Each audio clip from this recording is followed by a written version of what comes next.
Hello, welcome to the Manasplained podcast. I'm Connor, and today I'll be talking about the deck I built for Angus Mackenzie.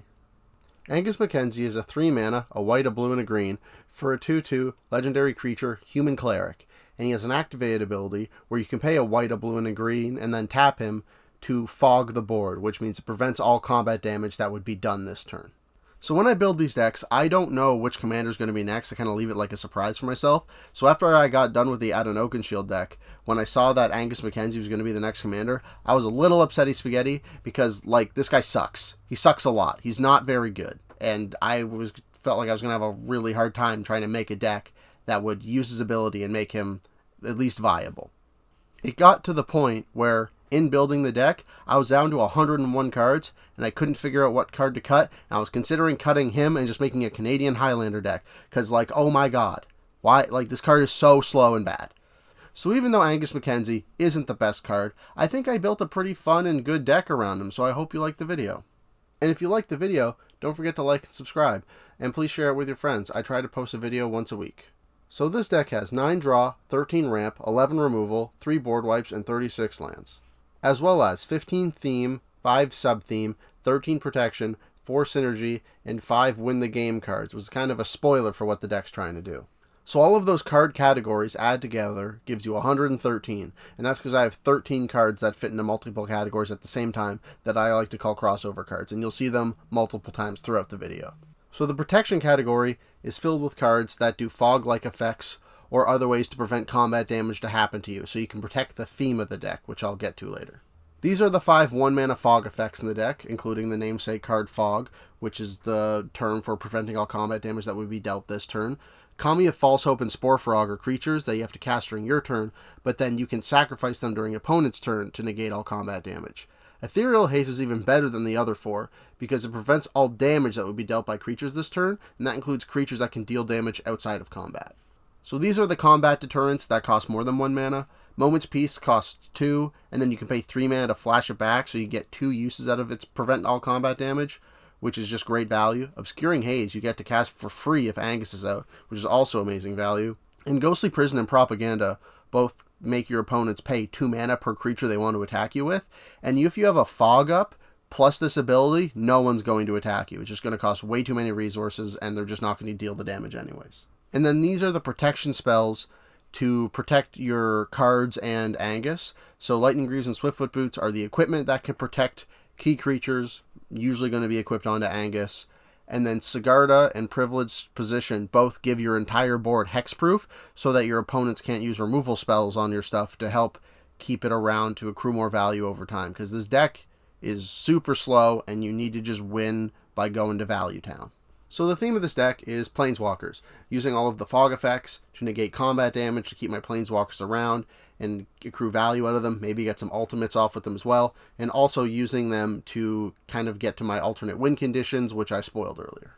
So going through the Planeswalkers in the deck, starting with the Johnny the Greathearted. 4 mana, starts with 5 loyalty. He gives my creatures vigilance, just innately, and his +1 gains me life, and his -2 puts a +1/+1 counter on each creature I control, and a loyalty counter on each planeswalker I control, each other planeswalker. The reason that's so strong is because in a Super Friends deck, which is the name of an archetype of deck that runs a lot of planeswalkers, putting loyalty counters on other planeswalkers with a Johnny makes it so that you can use their minus abilities more often and maybe get to an ultimate faster, which gives you a lot more value out of your planeswalkers.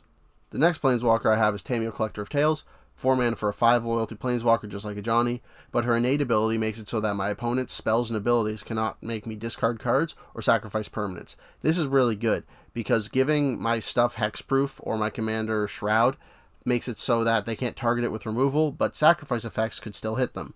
So having Tameo out is just another version of protection, kind of, that helps get around some forms of removal that Hexproof can't protect against.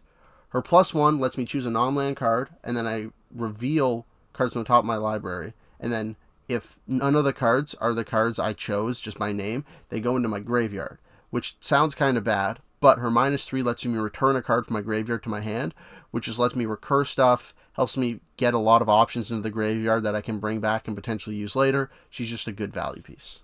Now, potentially the strongest card in the deck, maybe, is Teferi, Master of Time. 4 mana for a 3 loyalty Planeswalker, but I can activate Teferi on everybody's turn. That's 4 activations per rotation of the table. And I'm probably only going to activating as +1 to draw a card and then discard a card. It's not card advantage because it's a +0 because you're drawing and then discarding, but it lets you filter through your deck faster to get to the cards you need, which is amazing. I also have the Wanderer in this deck. It prevents all non-combat damage that would be dealt to me and other permanents I control. This is great. It goes very well with the fog-like effects, and it also has a -2 where I can exile target creature with power 4 or greater. This card's a haymaker in this deck with preventing damage that's outside of combat, as well as getting rid of stuff that could be dangerous. Elemencer is great in this deck as well, because his +2 lets you draw a card, then scry 2. And then when you scry, the next instant or sorcery spell you cast this turn costs X less to cast, where X is the number of cards looked at while scrying this way. So his +2 just makes the next instant or sorcery spell you cast cost 2 less to cast, which is awesome.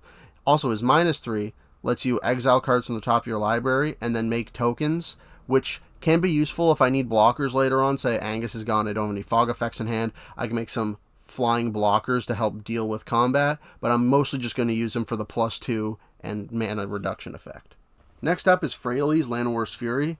Her +2 makes Llanowar Elves, which are creatures that can tap for a green mana, which just helps with the mana issues this deck can run into, because it's such a mana heavy deck, because the commander costs 3 to activate in and of itself. And also, her -2, destroying an artifact or enchantment, is just good flexible removal to have.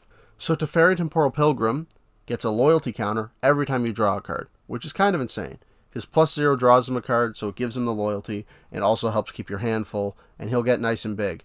The problem is, his -2 isn't super great in the deck. It'll make 2/2s that, whenever you draw a card, they get a 1/1 counter, so they'll get really big, but the deck's not a deck that wins through combat damage, and its -12 is kind of like a worse version of River's Rebuke. So the -12 can be good to take down the player that's like the biggest threat at the table, but you're not going to use this -2 or -12 very often, just the 0 to draw cards and keep drawing cards. Ajani Unyielding is pretty great because his +2 reveals the top 3 cards of your library, and then you put all non-land permanent cards revealed this way into your hand and the rest on the bottom of your library in any order.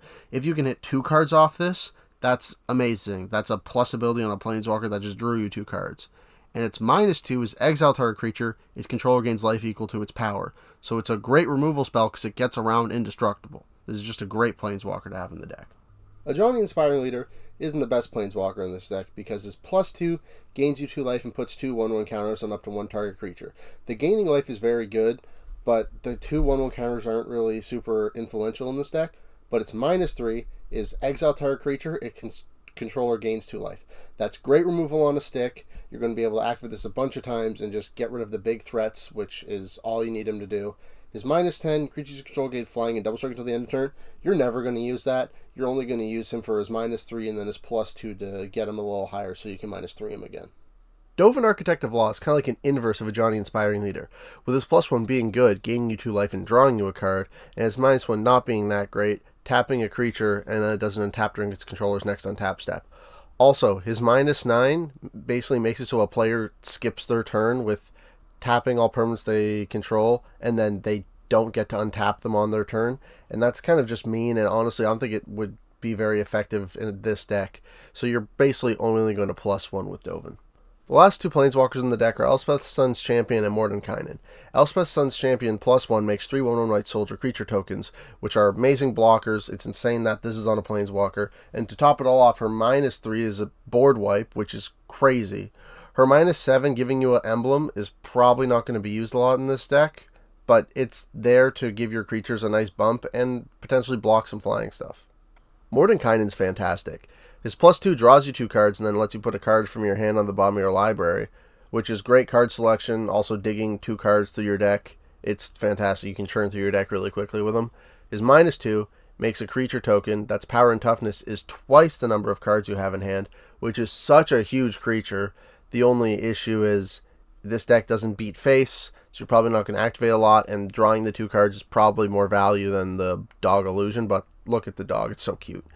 And its -10 is exchanging your hand with your library. So you just basically draw your entire library, which is great because then you just do whatever you want because you have every card in hand, and his -10 is insane. The last 3 cards in the theme category of this deck are not Planeswalkers, but they synergize with them very well. Ikamoon Gauntlet giving all of your Planeswalkers a 0 ability to proliferate, which gives counters to all your Planeswalkers, and a -12 to take an extra turn after this one, which is insane. Also, whenever you cast a non-creature spell, choose a counter on target permanent, put an additional counter on that kind of permanent. That's like a watered-down version of Flux Channeler, which is also just a good ability. Spark Double lets you copy any of your Planeswalkers or creatures on the battlefield. Doesn't matter if they're legendary or whatever, you just get a copy of them. And that's crazy. Imagine having 2 Elspeths out, making 6 1/1s a turn. Like, that's nuts. This card is ridiculous. And probably the strongest card in this category, which is Oath of Teferi. When it enters the battlefield, you exile another target permanent you control, returning to the battlefield under its owner's control at the beginning of the next end step. Which is fine. Gives you a blink effect to get an enter the battlefield effect again. But the second part of the card is you may activate the loyalty abilities of Planeswalkers you control twice each turn rather than only once. That is nuts. Oh my god. So many Planeswalkers are balanced around only being able to activate once a turn. Activating them twice a turn, that's crazy. Oh my god, this card's amazing. So the category that isn't in almost any of my decks that I put in this one is win the game. That's because alternate win conditions, I don't usually like to run them. But with Angus Mackenzie negating combat damage and kind of being a control piece, I thought alternate win conditions would be a fun way to take this deck. So Triskaidekaphile is a very funny alternate win condition, with winning the game if you have exactly 13 cards in hand at the beginning of your upkeep. Now, it gives you no maximum hand size, and it has a mana sink to help you draw cards, so I think this deck can really win the game with this card due to all of the card draw it has in its Planeswalkers. So I think this is a very reasonable alternate win condition. Darksteel Reactor is probably the second strongest alternate win condition in the deck, right behind Felidar Sovereign. Darksteel Reactor has Indestructible, so it's hard to remove, and it's an artifact, which is harder to remove than a creature, and it has at the beginning of your upkeep, you put a charge counter on it, and then once you have 20 or more charge counters on it, you win the game. You don't have to wait around to your upkeep to win the game like Triskaidekaphile or Felidar Sovereign. This card's insane. With all the proliferate effects, you're going to be able to add more counters quickly, and with it being indestructible, it's going to be really hard for your opponents to remove it. They're going to need like a bounce effect or exile to get rid of it. So yeah, I think Darksteel Reactor is the second best win condition in the deck. Azor's Elecutors is like a slightly worse version than Darksteel Reactor. It's a creature, so it's easier to remove than an artifact. It doesn't have indestructible, and it costs 1 more mana. It does only require 5 counters to win the game, and that's insane. Only 5 counters. That's a quarter of the counters of Darksteel Reactor. But whenever a source deals damage to you, you remove a counter from Azor's. So with all the fog effects, you can negate all the combat damage. But if people have like ping effects, like lightning bolts and other stuff like that, Azor's is not going to win you the game. So it's just like a weaker version of Darksteel Reactor in that way. Now, Felidar Sovereign. Oh my god. This card just wins you the game the turn after you play it. 6 mana for Vigilance Lifelink, 4/6 at the beginning of your upkeep. If you have 40 or more life, you win the game. You just start with 40 life.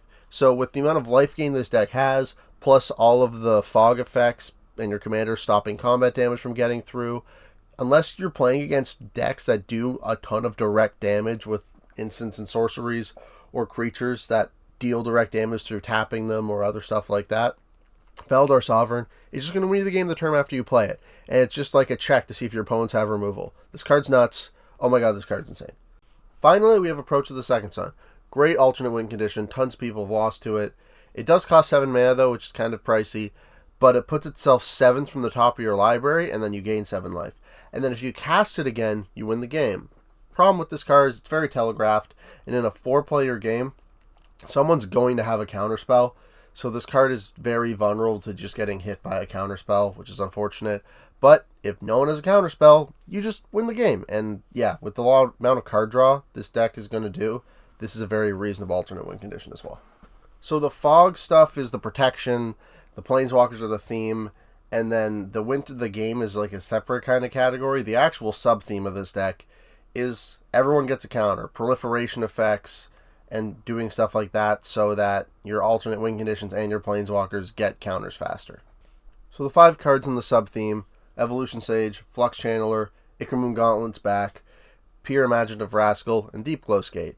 Evolution Sage, Flux Channeler, Ikamoon Gauntlet, all proliferate effects. Evolution Sage proliferating on lands entering the battlefield. Flux Channeler proliferating whenever you cast a non-creature spell. All those are amazing cards. Proliferation is so powerful in this deck with the Planeswalkers and the alternate win conditions, and they all carry their own weight very well. So next is Pure Imaginative Rascal, and Pure is awesome. He partners with Toothy, which means that when you cast one of them, you get to search your library for the other and put it into your hand. It also means they can be partner commanders, which is something that I'm probably not going to get to for a long time in this series.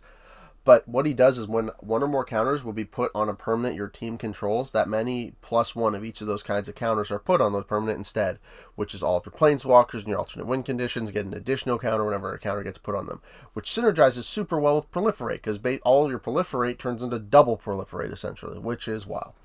Lastly, we have Deep Glow Skate, which when it enters the battlefield, doubles the number of each kind of counter on any number of target permanents, which is wild. It doubles the counters on all your Planeswalkers, on all of your alternate win conditions. If you have any 1/1 counters on creatures, it'll double those as well. It's insane. And then with Oath of Teferi, if you have Deep Glow Skate out and then you cast Oath of Teferi, it'll bounce Deep Glow Skate. You get to do it again. It's crazy. This card's amazing in any kind of deck that deals with counters, and it's just absolutely amazing. Super glad this card's in the deck. Now for the draw category. I know I only have 9, which is less than the 10 to 15 I put in the template.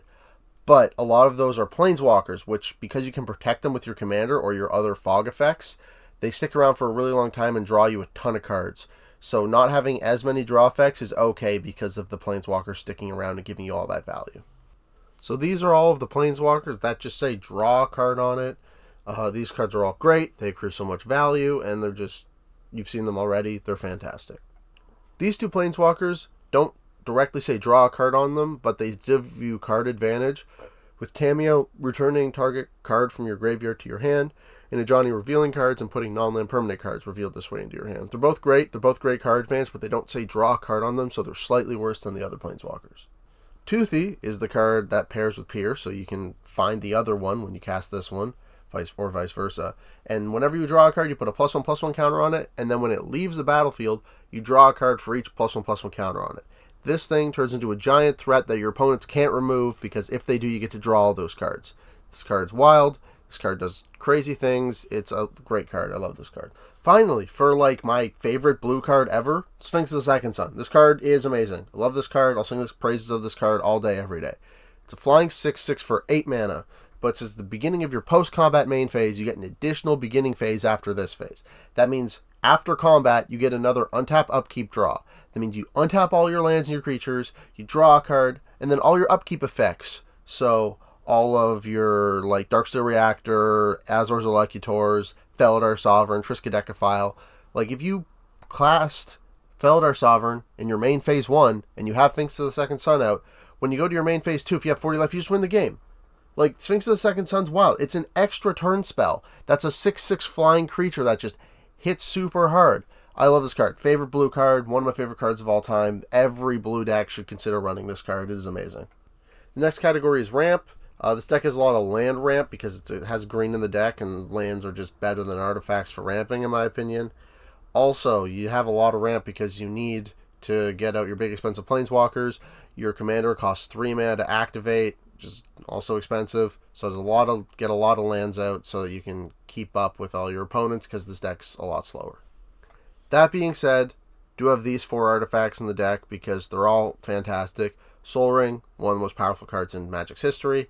Arcane Signet can't believe they made this card. 2 mana Awame of any color. It's wild. It's hard to not put in every deck that's 2 colors or more.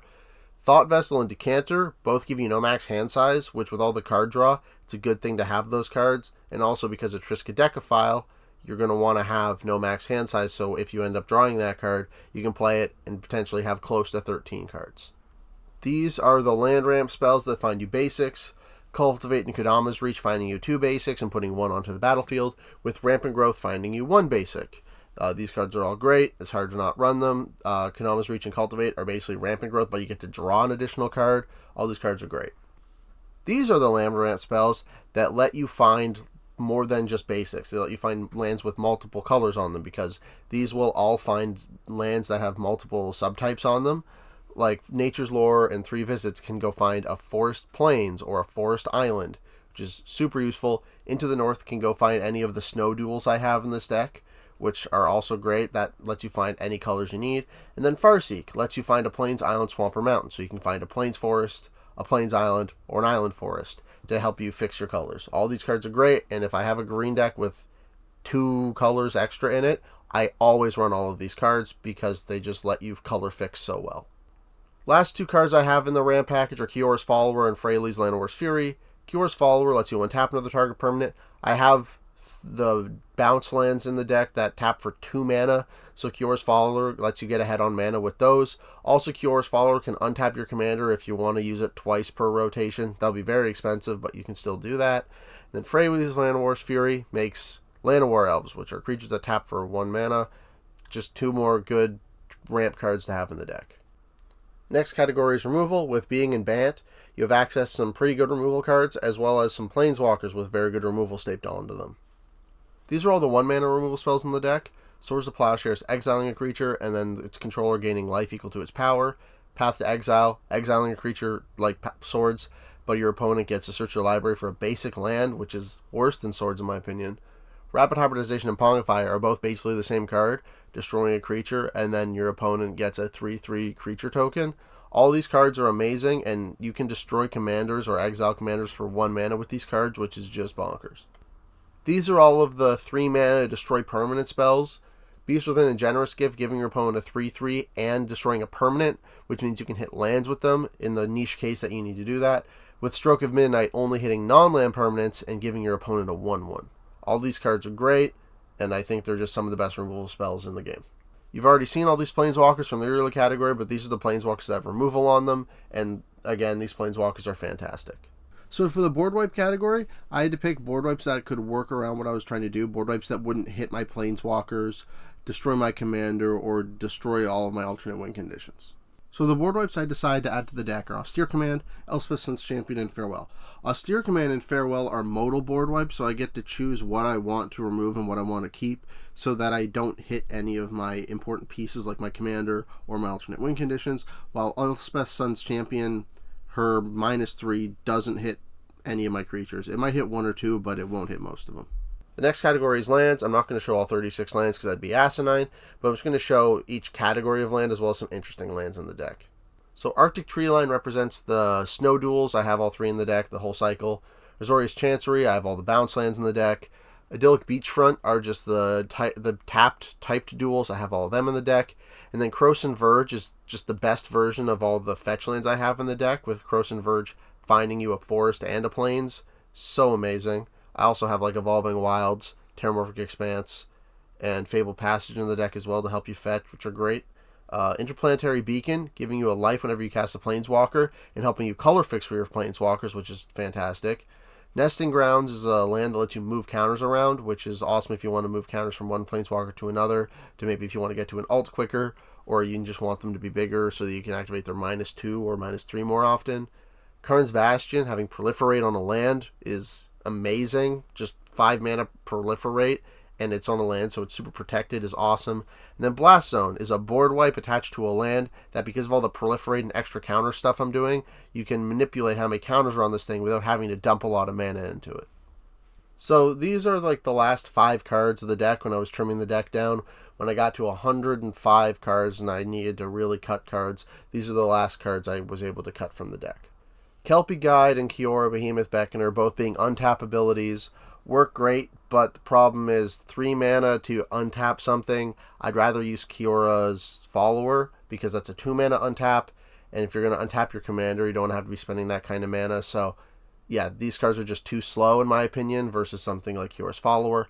Doubling Season, it's so powerful, but it's expensive, and I like to keep the price of every card in the deck to close to $20 or under. That way, like, the deck doesn't run any just super expensive, super powerful cards that are just either feel bads or unfair or just insanely broken. And Supreme Verdict and Nivenir's Disc are board wipes that I ended up cutting. The reason I cut these and not the other ones is because these can hit your alternate win conditions, and while the other ones you can make it so that they don't hit. They have choose effects on them, so you don't hit your alternate win conditions, while these would hit them and you couldn't do anything about it. So these are all the cards that I end up cutting last from the deck. So let me know down in the comments below. Did you like the deck? What cards would you add? What cards would you take out? Do you think Angus Mackenzie sucks? Because he sucks. He's so bad. Oh my god, he's so bad. But let me know what you think about it. I'd love to hear from you. And so please follow me on all my socials. Twitch is where I build these decks live. On Twitter, I post when I go live on Twitch and when these videos come up on my channel. TikTok, I'm still trying to figure out how to use TikTok. I'm going to make content there somehow. I'm just not sure yet. Reddit is where I post when these videos go live on my channel. And on Archidect, that's where all these deck lists are going to be. So please follow me on all those if you feel like it. I'd really appreciate it. And remember, as always, so thanks for listening and get building, splainers. All right, that is so